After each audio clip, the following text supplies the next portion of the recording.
आज हम बात करने वाले एक ऐसे कॉमन इश्यू की जो हर एक फीमेल की, हर एक महिला की कॉमन परेशानी है जब वो रिप्रोडक्टिव एज में होती है, और मैं कहना चाहूंगी हर घर की ये परेशानी है। जी हाँ, हम बात करें इरेगुलर पीरियड्स की, यानी कि अनियमित माहवारी की, जिससे कहीं ना कहीं हम अपनी रिप्रोडक्टिव एज में जूझ रहे होते हैं। आज हम इसके बारे में डिटेल में बात करेंगे और खुलकर बात करेंगे। नमस्कार दोस्तों, मैं डॉक्टर मेघना शेखावत, आयुर्वेदिक डॉक्टर, आप सभी का मेरे यूट्यूब चैनल पे स्वागत करती हूँ। और अगर आप हमारे चैनल पर नए हैं तो इसे लाइक और सब्सक्राइब भी जरूर करें। तो हम देखते हैं किन फीमेल्स को इरेगुलर पीरियड्स होते हैं और किन कारणों की वजह से इरेगुलर पीरियड्स, अनियमित माहवारी हमारी हो जाती है। तो एक जनरल और कॉमन सी प्रॉब्लम है जो अक्सर हर घर में देखी जाती है। जैसे मैंने कहा, तो अलग अलग एज ग्रुप्स की जब हम बात करते हैं तो जब सबसे पहला पीरियड आता है, जिसे हम मेनार्की के नाम से जानते हैं, यानी कि जब 10, 11 या 12 की एज, जब वो टीनेज में भी एंटर नहीं करती, तब जब पीरियड्स आते हैं तो कुछ समय के लिए 2 महीने, 3 महीने, 6 महीने, साल भर तक के लिए भी कई बार इरेगुलर पीरियड्स होते हैं। यानी कि उसका हार्मोनल चैनल जो हमारी बॉडी से कनेक्टेड है, वो सिस्टम अभी तक ऑन नहीं हुआ है, ओव्यूलेटरी साइकिल फंक्शनल नहीं होती है। तो वहां पे अगर इरेगुलर पीरियड्स हैं तो ये नॉर्मल कैटेगरी में हम मानते हैं। दूसरी तरफ चलते हैं, जब मेनोपॉज की एज आती है, यानी कि 40 से ऊपर की हम बात कर रहे हैं, 40, 45, 50, 55 तक की जब एज में आते हैं, ट्रांजिशन फेज में जब होते हैं, जब प्री मेनोपॉजल सिम्टम्स हमें दिखाई दे रहे होते हैं, उस समय भी इरेगुलर पीरियड्स हो जाते हैं। वहां पे भी हमारा सिस्टम प्रॉपर चैनलाइज नहीं होता है। तो ये समस्या अगर आपको है तो वहां पे भी हम इसे नेचुरल या कॉमन कैटेगरी में डालते हैं। तो ये दोनों अगर प्रॉब्लम्स होती हैं तो ये हमारे नेचुरल कारणों की वजह से होती है और धीरे धीरे सबसाइड भी हो जाती है। जो मेनार्की के बाद है, कुछ समय में जो टीनेज गर्ल है या यंगर गर्ल है, उसके पीरियड्स भी नॉर्मल हो जाते हैं और मेनोपॉज के बाद अपने आप सिजेशन हो जाता है मेंस्ट्रुअल साइकिल का। अब इन बिटवीन की बात करते हैं, जब पीरियड्स इरेगुलर होते हैं या पीरियड मिस्ड हो जाते हैं, तो प्रेगनेंसी एक बहुत बड़ा कारण होती है जहाँ पे हम पीरियड्स नहीं देखते, एब्सेंस ऑफ पीरियड्स होते हैं। यानी कि अगर एक महिला गर्भवती है, प्रेग्नेंट है, तब भी उसके पीरियड्स इरेगुलर शुरू हो जाते हैं। कई बार हमें पीरियड डेट का भी ध्यान नहीं रहता, कई बार स्पॉटिंग होती है या फिर कुछ रेगुलर पीरियड्स के बाद आपको प्रेगनेंसी का पता चलता है। तो ये एक जनरल सी बात थी जो हमने की, लेकिन हर महिला की बनावट अलग होती है, उसकी शारीरिक क्षमता अलग होती है, उसका शारीरिक गठन अलग होता है और आयुर्वेदिक प्रकृति भी अलग होती है।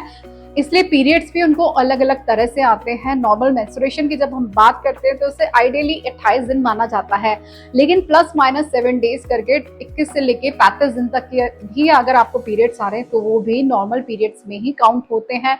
लेकिन अगर आपको 21 दिन से कम या 35 दिन से ज्यादा पीरियड्स आ रहे हैं, हेवी ब्लीडिंग हो रही है, हम 2 से 5 दिन या 7 दिन तक पीरियड्स नॉर्मली काउंट करते हैं, लेकिन इससे कम या इससे ज्यादा हो रहे हैं, तो वहां पे जरूरत है हमें अपने डॉक्टर से बात करने की।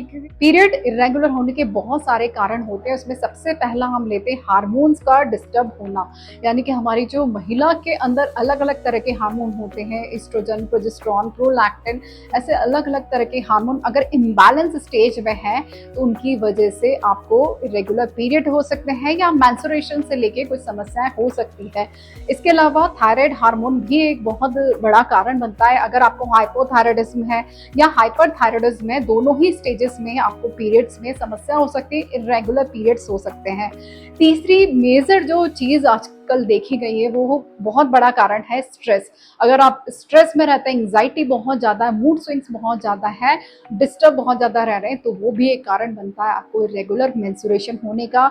इसके अलावा अगर आपकी लाइफस्टाइल बहुत हैक्टिक है, बहुत ज्यादा ओवर वर्क आपने ले रखा है, तो वो भी एक कारण बनता है। अगर आपका डाइट स्टाइल बहुत पुअर है, न्यूट्रिशन बिल्कुल कम मात्रा में है, साथ ही आप एक्सरसाइज बहुत कम मात्रा में करते हैं, स्लीपिंग पैटर्न बिल्कुल डिस्टर्ब है, इसके अलावा मेंटल वर्कलोड ज्यादा और फिजिकल आउटपुट बहुत कम है, तो उसकी वजह से भी चांसेस होते हैं कि रेगुलर पीरियड्स हो जाए। अगर आपको पीसीओडी या पीसीओएस जैसा चैलेंज है, हार्मोनल डिस्टर्बेंस है, तो वो भी एक बहुत बड़ा कारण होता है। हर बार इरेगुलर पीरियड्स का कारण पीसीओडी नहीं होता, लेकिन हम ये डायग्नोस कर सकते हैं, आपके ओवरऑल सिम्टम्स देखिए कि पीसीओएस आपको हो सकता है।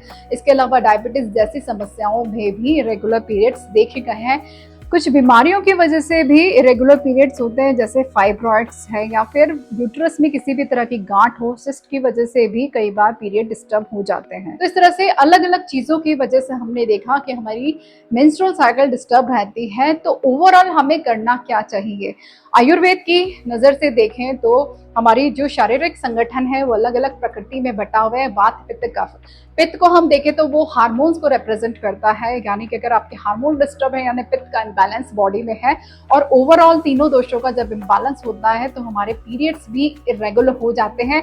अपान वायु की वजह से आर्तव है वो डिस्टर्ब रहता है, यानी कि हमारा जो मेंस्ट्रुअल ब्लड है वो कहीं ना कहीं इससे इफेक्ट होता है और हमारे रेगुलर पीरियड्स हो जाते हैं। तो यहाँ पे हमें अपने तीनों दोषा को बैलेंस करना होगा बाय लाइफस्टाइल मॉडिफिकेशन।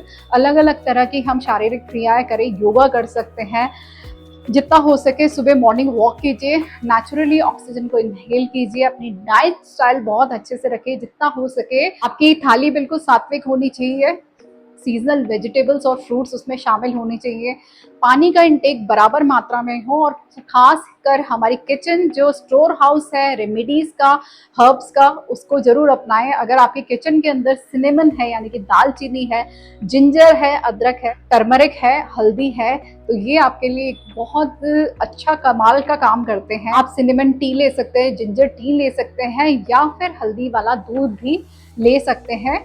इसके अलावा आप काले तिल का अगर सेवन करते हैं बॉईल करके पानी में 1/4 चम्मच की मात्रा में हफ्ते में एक बार, तो वो भी आपके पीरियड्स को रेगुलर करने में कारगर होता है। गुड़ का आप सेवन करते हैं काले तिल के साथ, तो वो भी काफी इफेक्टिव रहता है। इसके अलावा कच्चे पपीते का आप सेवन कर सकते हैं, सीजनल वेजिटेबल और फ्रूट्स का आप सेवन कर सकते हैं। कोशिश कीजिए कि इस समय आपका मेटाबॉलिज्म बिल्कुल दुरुस्त हो। फाइबर जितना ज्यादा आप अपनी डाइट में शामिल करेंगे उतने अच्छे आपको रिजल्ट्स मिलेंगे।